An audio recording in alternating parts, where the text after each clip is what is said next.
नमस्कार, आप देख रहे देवभूमि समाचार में आपके साथ प्रियंका मलिक हाजिर। उत्तराखंड की तमाम छोटी बड़ी खबरें लेकर खबरों का रुख करेंगे, लेकिन सबसे पहले एक नजर हेडलाइंस पर। राष्ट्रीय खेलों के लिए लोगों समेत 5 प्रतीक चिन्हों की हुई लॉन्चिंग। देहरादून में आयोजित कार्यक्रम में सीएम धामी समेत पीटी उषा ने की शिरकत। खिलाड़ियों में उत्साह। निकाय चुनाव में ओबीसी आरक्षण का रास्ता हुआ साफ। कांग्रेस ने आरक्षण सूची पर उठाए सवाल। कहा, आरक्षण विधेयक की मंजूरी में नियमों की हुई अनदेखी। राजधानी देहरादून में सीनियर सिटीजन बन रहे अपराधियों का शिकार। ओएनजीसी हत्याकांड के बाद सुरक्षा पर उठ रहे सवाल। बुजुर्गों को भारी पड़ रहा अकेलापन। और पौड़ी पुलिस साइबर ठगों पर कस रही शिकंजा। साल भर में दर्ज हुए साइबर फ्रॉड के 72 मुकदमों में से 58 पर हुई कार्रवाई। पीड़ितों को लौटाए गए उनकी गाढ़ी कमाई। हेडलाइंस के बाद बुलेटिन में खबरें विस्तार से। उत्तराखंड में एक लंबे इंतजार के बाद आखिरकार निकाय चुनाव में ओबीसी आरक्षण पर जो पेच फंसा था उसका रास्ता साफ हो चुका है, जिसके बाद राजनीतिक दल अपनी चुनावी बसात बिछाने में जुट चुके हैं। लेकिन मुख्य विपक्षी दल कांग्रेस आरक्षण सूची को लेकर सवाल खड़े कर रहा है। ये रिपोर्ट देखिए। खत्म होने वाला है निकाय चुनाव का इंतजार। ओबीसी आरक्षण का रास्ता हुआ साफ। राजनीतिक दल बिछाने लगे चुनावी बसात। कांग्रेस ने उठाए आरक्षण सूची पर सवाल। मुंह बाए खड़ी चुनौतियां हजार। उत्तराखंड में एक लंबे अरसे के बाद निकाय चुनाव का वक्त नजदीक आ चुका है। निकाय चुनाव में ओबीसी आरक्षण को लेकर जो पेच फंसा था उस पर रास्ता साफ हो चुका है। शहरी विकास विभाग द्वारा नगर निकाय चुनाव के लिए आरक्षण को मंजूरी दे दी गई। निदेशालय द्वारा जारी किए गए आदेशों के मुताबिक नगरपालिका, नगर पंचायत और नगर निगम के लिए अनंतिम अधिसूचना जारी की गई है। इस बार आरक्षित सीटों पर बड़ा बदलाव किया गया है। नगर निगम सीटों की अगर हम बात करें तो ऋषिकेश नगर निगम एससी को दी गई है। देहरादून नगर निगम सीट सामान्य रखी गई है। हरिद्वार नगर निगम सीट ओबीसी महिला को दी गई है। पिथौरागढ़ नगर निगम भी सीट महिला को दी गई है। नगर निगम अल्मोड़ा भी महिला को दी गई है। काशीपुर नगर निगम अनारक्षित सीट है। नगर निगम रुड़की भी महिला सीट है। नगर निगम श्रीनगर भी अनारक्षित सीट है। रुद्रपुर नगर निगम भी अनारक्षित सीट है। हल्द्वानी नगर निगम ओबीसी सीट है।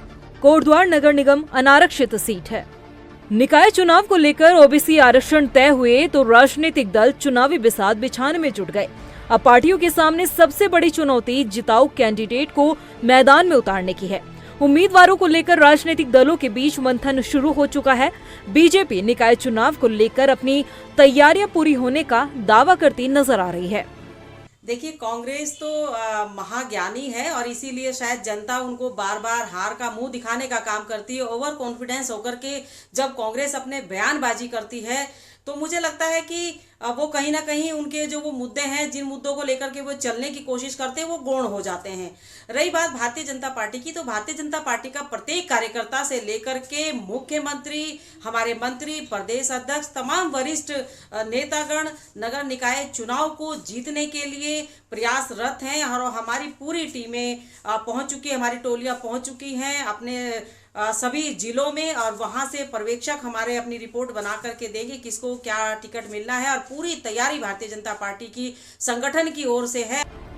वहीं कांग्रेस भी अपनी पुख्ता तैयारियों का दावा कर रही है। कांग्रेस की मुख्य प्रवक्ता गरिमा दसोनी का कहना है कि हर वर्ग के प्रत्याशी को लेकर मंथन पहले ही हो चुका है और तारीखों का ऐलान होने के बाद उम्मीदवारों की घोषणा भी कर दी जाएगी। देखिए, यही अपेक्षित था भारतीय जनता पार्टी से। हम जानते थे कि भारतीय जनता पार्टी को पता है कि इस वक्त प्रदेश की जनता उनसे खासी नाराज़ है और इस करके वो अपने हिसाब से जो है आरक्षण की सूची जारी करेंगे और साम दाम दंड भेद का वो प्रयोग करेंगे।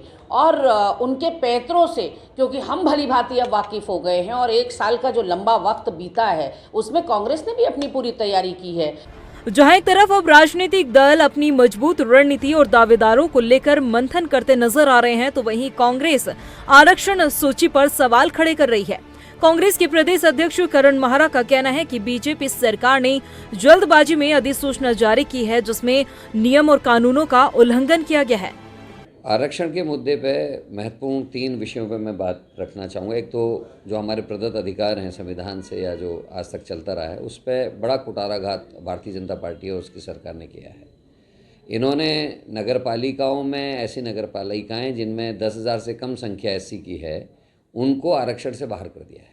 ये लोगों के मौलिक अधिकार का हनन है और मुझे लगता है कि जो असली चेहरा है भारतीय जनता पार्टी का, एससी को लेकर इनकी जो सोच है वो इससे परिलक्षित होती है। दूसरा, आरक्षण जो लागू करने का इन्होंने जीवो जारी किया, उसमें मेरा ये कहना है कि हमारी विधानसभा की अवमानना है। जो 70 विधायक चुन के आए हैं विभिन्न क्षेत्रों से, जो जनप्रतिनिधि हैं, उनकी अवमानना है। मुख्य विपक्षी दल कांग्रेस ने अधिसूचना को लेकर सवाल खड़े किए हैं। हालांकि शासन ने स्पष्ट किया है कि सभी सुझाव और आपत्तियों पर विचार करने के बाद ही अंतिम सूची जारी की जाएगी। लेकिन आरक्षण सूची जारी होते ही राजनीतिक दल और सामाजिक संगठनों में चर्चाएं तेज हो गई है। कई दल इसे समावेशी लोकतांत्रिक कदम मान रहे हैं, जबकि कुछ इसे क्षेत्रीय असंतुलन का कारण बता रहे हैं। अब देखना ये होगा कि इसका फायदा आखिर अंत में किस दल को मिलेगा।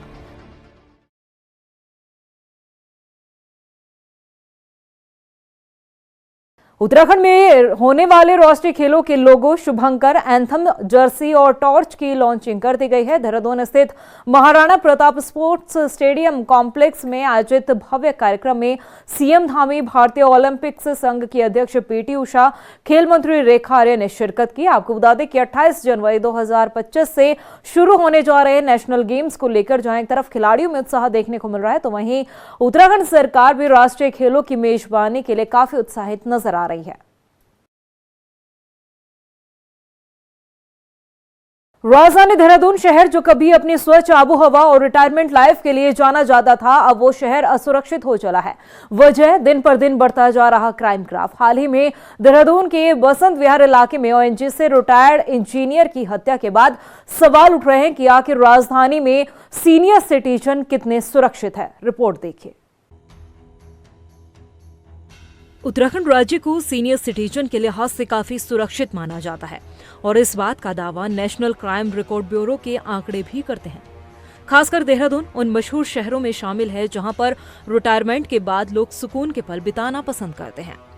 देहरादून शहर में बसंत विहार, डिफेंस कॉलोनी, मोहित नगर, डालनवाला और राजपुर रोड सहित कई ऐसे इलाके हैं जहां पर रिटायरमेंट के बाद देश के कई बड़े अधिकारी, नेता, खेल और बॉलीवुड से जुड़े प्रतिष्ठित लोगों ने अपनी बड़ी बड़ी कोठियां बनाई हैं। लेकिन आपको जानकर हैरानी होगी कि शहर में अकेले रह रहे बुजुर्ग अपराधियों का शिकार हो रहे हैं। चोरी और लूट के लिए अपराधी इन्हें टारगेट करते हैं और इसका बड़ा कारण सुरक्षा प्रबंध की अनदेखी है। हाल ही में हुए ओएनजीसी के रिटायर्ड इंजीनियर की हत्या के बाद सवाल उठ रहे हैं कि आखिर राजधानी देहरादून में सीनियर सिटीजन कितने सुरक्षित है। हालांकि कुछ समय पहले देहरादून में अकेले रहने वाले बुजुर्गों का सत्यापन अभियान भी किया गया। इनमें 2050 बुजुर्ग ऐसे पाए गए थे जो अकेले रहते हैं और बुजुर्गों की सहायता का जिम्मा बीट की चीता पुलिस को सौंपा गया था। देखिए, पूरा अभी बीच में भी हमारे यहाँ सीनियर सिटीजन में डेटा बनाया जाता है, लेकिन डेटा हर घर में ना, हम भी अपील करते हैं कि अगर कोई सीनियर सिटीजन अकेले रह रहा है तो हमारे थाने में अपना रजिस्ट्रेशन करा ले, अपनी सूचना दे दे, तो हम उनसे रेलिवेंट नंबर भी कर लें और बीच बीच में हम एक बार जब भी हमारी चीता पुलिस या गश्त वगैरह निकलती है तो पूछ लें। और इसको और बृहद रूप से मुझे लगता है कि बढ़ाने की जरूरत है। कम्युनिटी को भी इन्वॉल्व करने की जरूरत है। जहाँ ऐसे लोग रह रहे हैं तो एटलीस्ट उनकी इन्फॉर्मेशन शेयर करें, उनका थोड़ा ख्याल रखें। बाकी पुलिस जरूर उनकी सुरक्षा के लिए जितना पॉसिबल है उतना करेगी। वहीं एसएसपी अजय सिंह का यह भी कहना है कि अकेले रहने वाले सीनियर सिटीजन्स को थाने में अपना रजिस्ट्रेशन करवाना चाहिए ताकि समय समय पर पुलिसकर्मी उनके घर जाकर उनका हालचाल पूछ सके। लेकिन बहुत से लोग ऐसे हैं जिन्होंने अभी तक रजिस्ट्रेशन नहीं करवाया। इसके लिए अब पुलिस एक बार फिर से बड़े स्तर पर रजिस्ट्रेशन को लेकर अभियान चलाएगी। डेफिनेटली ये सही बात है। जो सोसाइटीज के रूप में रह रहे हैं एटलीस्ट वहाँ पर उनकी भी जिम्मेदारी है, पुलिस की जिम्मेदारी है। अगर वो भी थोड़ा जागरूक रहें, मैंने क्या कहा, थोड़ा सीसीटीवी कवरेज बढ़ा ले। अगर गेटेड कॉलोनी है तो चौकीदार अगर मिलकर रखते हैं तो कहीं ना कहीं उसका फर्क पड़ता है। और जहाँ लोगों ने रखा है, मैंने देखा वहाँ पर चोरियाँ भी बंद हुई हैं, वहाँ पर इस तरह की घटनाएं भी बंद हुई हैं। और इस तरह का डेटा कलेक्ट करने की कोशिश हम भी करेंगे, सोसाइटी से भी कहेंगे। लेकिन जैसा मैंने फील किया है कि जो घटनाक्रम हुआ था उसमें बहुत ज़्यादा लोग कुछ बताने की कंडीशन में नहीं थे, चूँकि उनको खुद जानकारी नहीं थी कि वो कब कब जाते हैं, कहाँ से आते हैं, कब लौटे। चूँकि वो एक दिन पहले ही लौट के आए थे, लेकिन मैंने जो कुछ लोगों से बात करी तो कह रहे कि उनको जानकारी नहीं थी कि वो कल लौटे कि परसों लौटे कि कब गए थे। तो ये देखा जाए तो कहीं ना कहीं मिसिंग लिंक है, जिसको कोशिश करेंगे कि एक कम्युनिटी पुलिसिंग के माध्यम से उसको और स्ट्रॉन्ग किया जाए। वहीं बुजुर्गों की सुरक्षा को लेकर जब सीनियर सिटीजन से बात करनी चाहिए तो उनका भी ये मानना है कि घरों में अकेले रहने वाले बुजुर्ग अब सुरक्षित नहीं हैं। अपराधी किसी भी रूप में आकर घटना को अंजाम दे सकता है। सुरक्षित बिल्कुल नहीं है। यहाँ लोग जो है ना अकेला देख के बहाना बना के बिजली का कोई एक ही तुम्हारी बिजली खराब हो गई है, इस बहाने वो अंदर घुस जाते हैं और अंदर जाके फिर वो मर्डर कर देते हैं। वहीं एक बुजुर्ग का ये भी कहना है कि पुलिस भी हर समय किसी के घर पर नहीं रह सकती, इसलिए सीनियर सिटीजन को भी जागरूक होना पड़ेगा। अपने घरों पर सीसीटीवी कैमरे लगाने होंगे, तभी सीनियर सिटीजन सुरक्षित रह सकते हैं। नहीं तो पुलिस अभियान चला के क्या करेंगी? कोई अपने घर में थोड़ी वो कर सकती है। हर आदमी को सिक्योरिटी नहीं दे सकती ना पुलिस। प्रिकॉशन तो आपको ही रखना पड़ेगा। आपको हर चीज़ में अपना प्रिकॉशन खुद रखना पड़ेगा। अखबार में भी निकलता है कि रोज़ की ये फ्रॉड से बचो, फिर भी तो लोग फ्रॉड हो रहे हैं ना रोज़, क्योंकि लोग ध्यान ही नहीं देते। लोग सोचते हैं, लोग मतलब पढ़े लिखे अनपढ़ टाइप की सिचुएशन हो गई है कि रोज़ मैं अखबार में पढ़ रहा हूँ कि आज इससे 1 करोड़ रुपए लूट लिया, वो कर लिया, ऑनलाइन कर लिया। अरे जब पूरा पेपर आ रहा है भाई साहब पढ़ के कि ऑनलाइन नहीं होता है कोई, फिर भी वो लोग ध्यान ही नहीं दे रहे हैं उस बात का, अपना आप वो कर रहे हैं, तो इसमें सरकार क्या कर सकती है? कुछ भी नहीं कर सकती। देहरादून के पोश इलाकों में रहने वाले बुजुर्गों के पास वैसे तो कोई कमी नहीं है, लेकिन समस्या है तो अकेलेपन की, और यही डर उन्हें खाए जा रहा है क्योंकि राजधानी देहरादून में अब सीनियर सिटीजन अपराधियों का शिकार बन रहे हैं। ऐसे में अब जरूरत न सिर्फ सुरक्षा व्यवस्था को पुख्ता करने की है, बल्कि सीनियर सिटीजन्स को भी जागरूक होने की आवश्यकता है।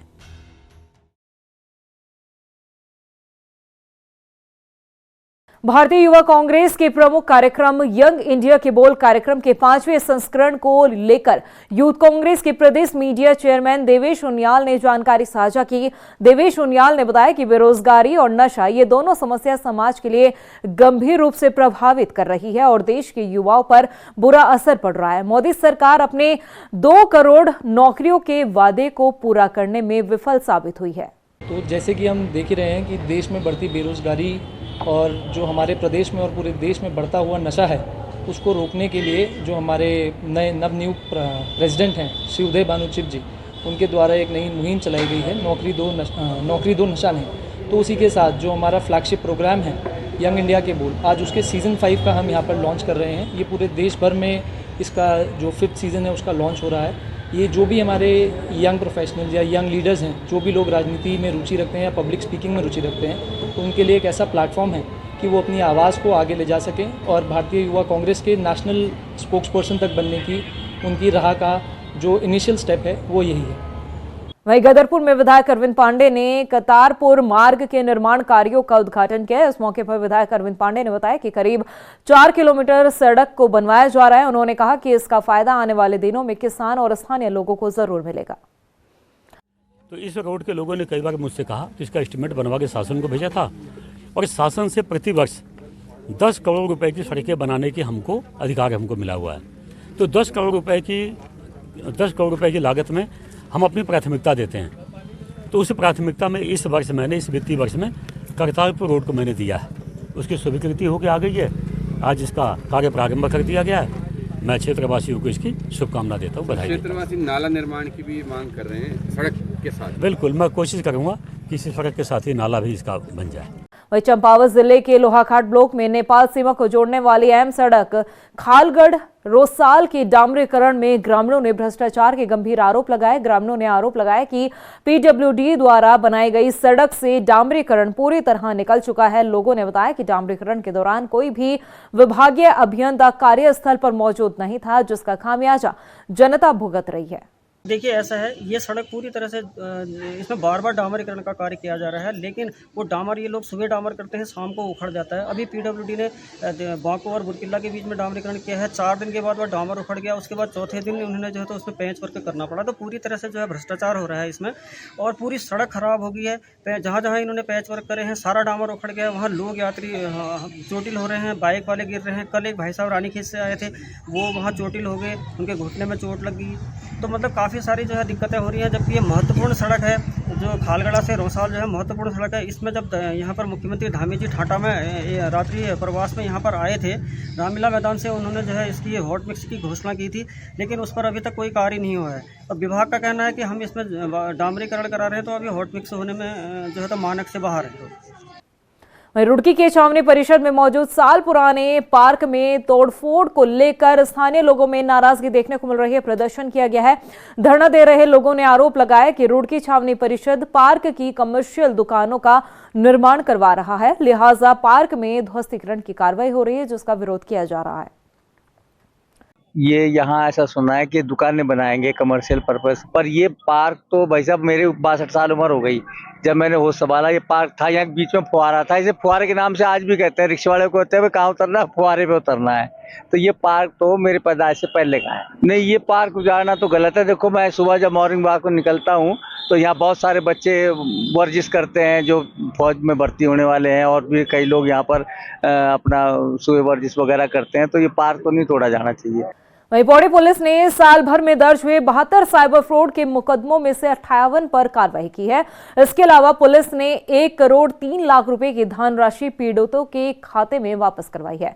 एसएसपी लोकेश्वर सिंह की माने तो ये कार्रवाई आगे भी जारी रहेगी। उन्होंने साइबर ठगों को लेकर लोगों से भी जागरूक रहने की अपील की है।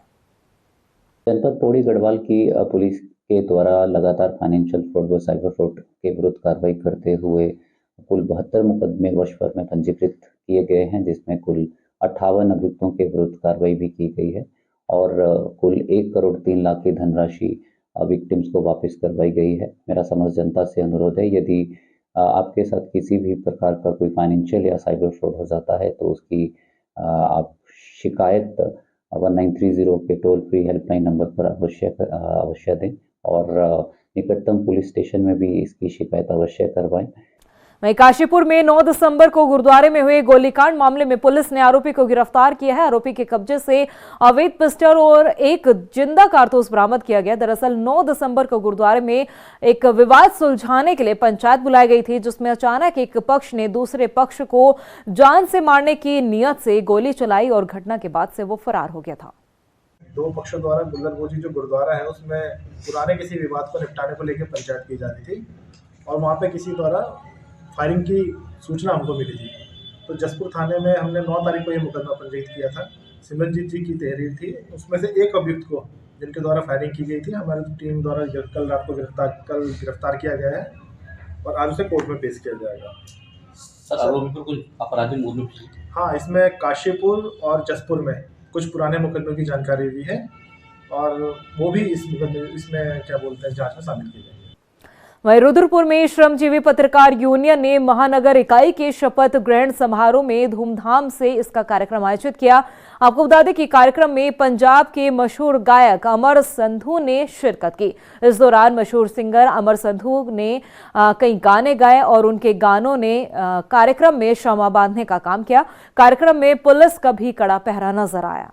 उनका अनुभव और उनकी पूरी टीम, राजकुमार शर्मा जी, उस्मान जी और उनकी जो पूरी टीम है, वो टीम भी बड़ी अनुभवी भी है, युवा भी है और उत्साही भी है। तो उसकी टीम के द्वारा ये जो पत्रकार यूनियन के माध्यम से जो हमारा लोकतंत्र का चौथा स्तंभ है, जिस तरीके से वह अपनी भूमिका को निभाता है लोकतंत्र में, उस भूमिका का निर्वहन करते हुए समाज सेवा में लगे रहेंगे, अपने दायित्वों का निर्वहन करेंगे।